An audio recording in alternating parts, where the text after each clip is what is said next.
अपन अध्याय 4 पढ़ रहे थे, जनजातियाँ और खाना उपदेश। इसकी परिभाषा पढ़ ली, विशेषता पढ़ ली और जनजातीय लोग कौन थे इसके 2 पॉइंट पढ़ लिए थे। आगे पढ़ते हैं कि उत्तर पश्चिम में जनजातीय लोग कौन थे, ये पढ़ रहे थे अपन की 13वीं शताब्दी के अंदर। और एक खोखर जनजाति जो पंजाब की प्रभावशाली थी और उसके पश्चात क्या आई थी, गख्खर आई थी, जिसको अकबर ने अपना क्या बनाया था, अकबर ने कमाल खान को मनसबदार बनाया था, जो गख्खर जनजाति का मुखिया था। अब अपन आगे बढ़ते हैं कि उत्तर पश्चिम में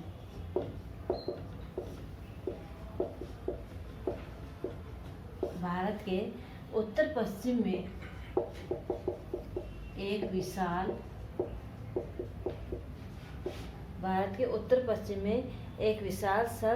शक्तिशाली जनजाति थी बलोच। एक विशाल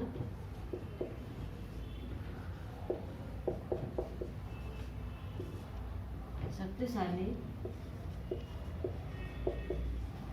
जनजाति थी, कौन सी, बलोच।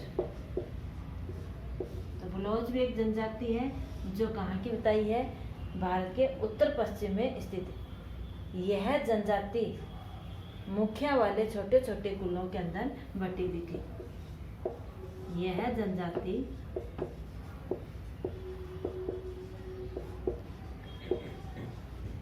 मुखिया वाले छोटे छोटे कुलों में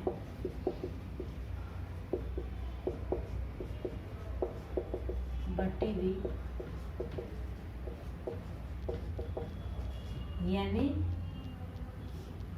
हर कुल का एक क्या होता था, मुखिया होता था और छोटे छोटे कुलों के अंदर ये बटी हुई थी। तो ये जो जनजाति थी बलोच जनजाति, वो क्या है, छोटे छोटे कुलों के अंदर बटी हुई थी। प्रत्येक कुल का क्या होता था, मुखिया होता था। और कुल क्या होते हैं, कुल किन को कहते थे, ठीक है, परिवारों घरों के समूह को, परिवारों या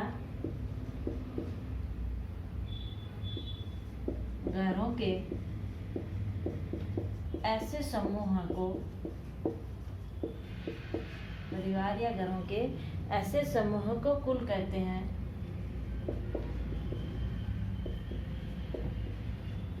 कहते हैं जो क्या है, एक ही पूर्वज के संतान होने का दावा करते हैं, जो एक ही पूर्वज की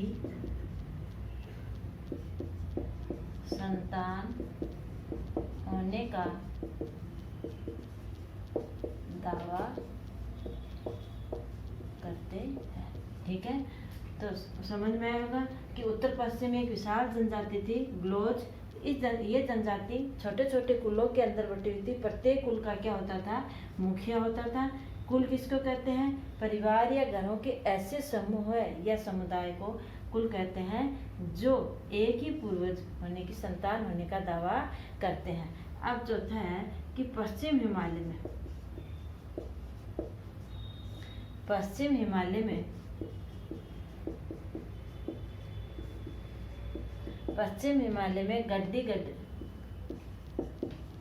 गद्दी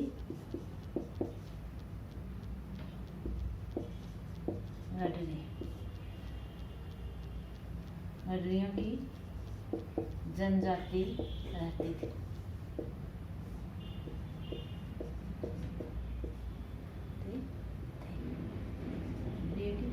पश्चिम हिमालय में कौन सी जनजाति थी, गद्दी गडरिये समुदाय के लोग रहते थे। 12वीं शताब्दी में बिहार और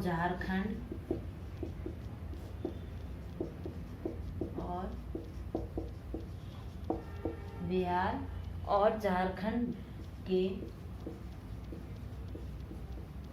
कई इलाकों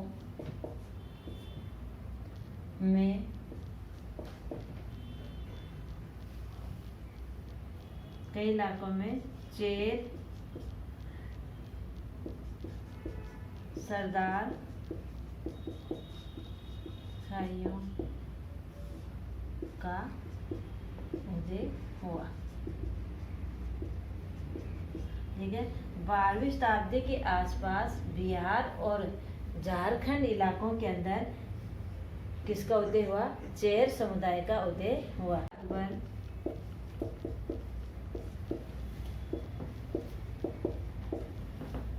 बादशाह अकबर के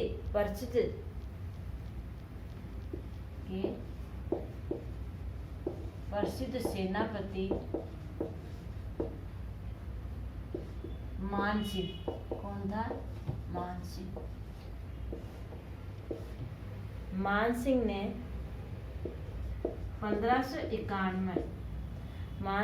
1591 में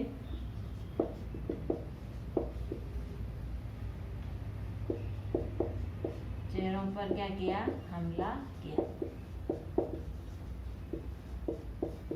चेरों पर हमला किया और उन्हें क्या कर दिया? परास्त किया। चेर हार गए पूरी तरह से, लेकिन अधीन नहीं हुए। औरंगजेब के समय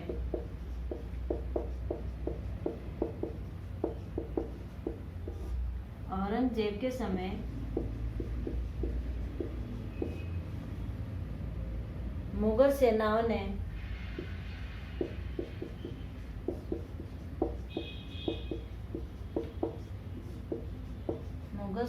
ने चेर लोगों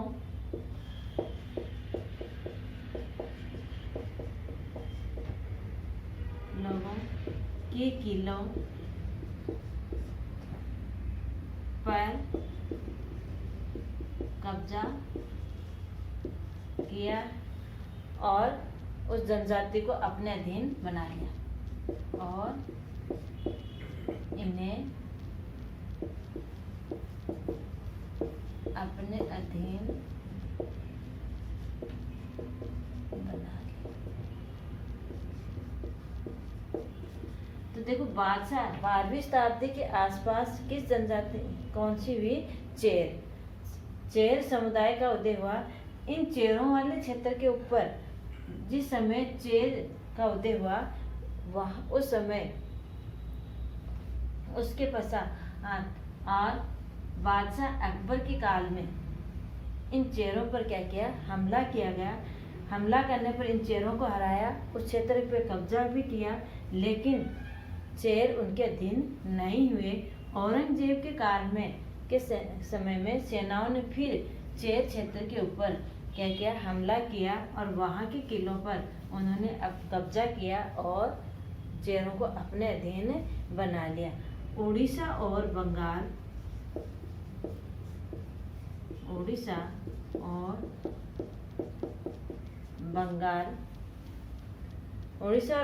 में प्रभावशाली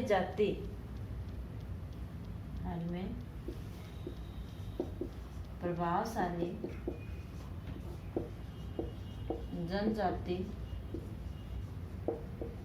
मुंडा और संथाल थे। ठीक है, मुंडा और संथाल थे। कर्नाटक और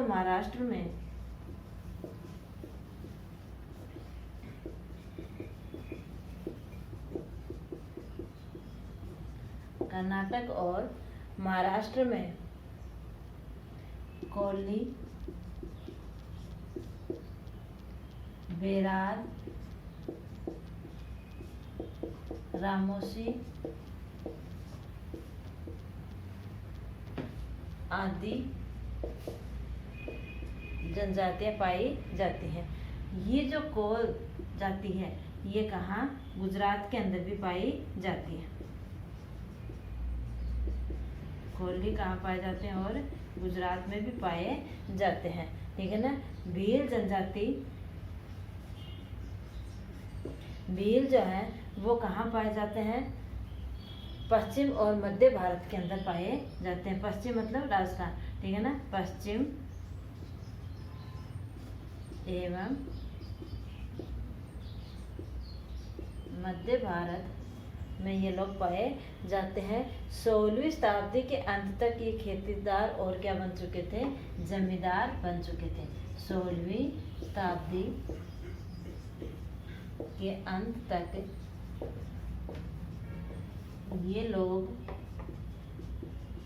क्या हो चुके थे, खेती है और जमींदार बन चुके। यहाँ तक अपन ने देख लिया कि कौन कौन से क्षेत्रों के अंदर कौन कौन सी जातियों का बाहुल्य हुआ और उन जनजातियों के अंदर किनका हमला भी हुआ। कि अपन ने पढ़ा कि चेरों के ऊपर अकबर के समय में इन चेरों के ऊपर हमला किया गया, औरंगजेब के समय में चेरों के ऊपर हमला किया गया, चेरों को अपने अधीन रखा। उसके पश्चात उड़ीसा और बंगाल के अंदर जो है वो कौन सी है, मुंडा और संथाल। कर्नाटक और महाराष्ट्र की कोली, बेराद, रामोसी। गुजरात के अंदर कोली पाई जाती है। 16वीं शताब्दी तक आते आते ये लोग क्या बन चुके थे, खेती और मजदूर भी बन चुके थे। मध्य प्रदेश, महाराष्ट्र, आंध्र प्रदेश, छत्तीसगढ़ में कौन सी जनजाति पाई जाती है, गोंड जनजाति पाई जाती है। अब अपन आगे पढ़ेंगे कि ये खानों देश यानी ये लोग रहते कैसे हैं, इनको क्या कहा जाता है, घुमंतु।